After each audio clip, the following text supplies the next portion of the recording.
எப்படி ப்ரோ கன்சிஸ்டண்ட்டாக புக்கு படிக்கிறீங்கன்னு சொல்லிட்டு ஒரு ப்ரோ கேட்டிருந்தாரு.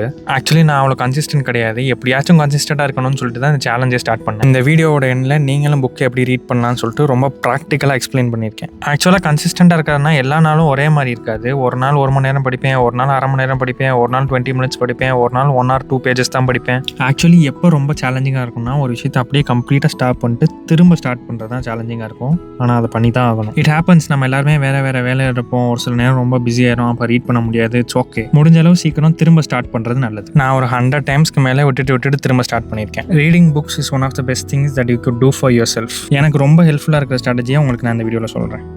இப்போ இந்த சாப்டரில் என்ன எக்ஸ்பிளைன் பண்ணியிருக்காங்கன்னா stages of grief, denial, anger, bargaining, depression, acceptance. So இப்போ இந்த புக்கை எடுத்து நீங்கள் இந்த சாப்டர் வாசிக்கிறீங்கன்னு வச்சுக்கோங்க. ஒரு பேராகிராஃபில் ஒரு ஐடியா தான் இருக்கும். டினையல் அப்படின்ற பேராகிராஃபில் ஒரு ஐடியா தான் கொடுத்துருப்பாங்க. ஆங்கர் எடுத்துட்டோன்னா அந்த பேராகிராஃப்லேயும் ஒரு ஐடியா தான் கொடுத்துருப்பாங்க. இதில் 2 பேராகிராஃப் இருக்குது. இப்போ இந்த பேராகிராஃபில் ஒரு ஐடியா இருக்கும், இந்த பேராகிராஃபில் ஒரு ஐடியா இருக்கும். இப்போ ஒரு பேராகிராஃப்னு எடுத்தோன்னா ரொம்ப போட்டு வேர்ட் பை வேர்டாக லைன் பை லைனாக போட்டு டீப்பாக அனலைஸ் பண்ணிட்டு இருக்கக்கூடாது. ஒரு பேராகிராஃப் அந்த ஐடியா புரிஞ்சிருச்சா அடுத்த பேராகிராஃப் போயிடணும். ஒரே சென்டென்ஸை திரும்ப வாசிக்கிட்டேலாம் இருக்கக்கூடாது. இப்போ ஏதோ ஒரு வேர்டு புரியலை, இதுக்கு முன்னாடி கேள்விப்படாத வேர்டாக இருக்குது அப்படின்னா கான்டெக்ஸ்ட் வச்சு புரிஞ்சு போயிட்டே இருக்கணும்.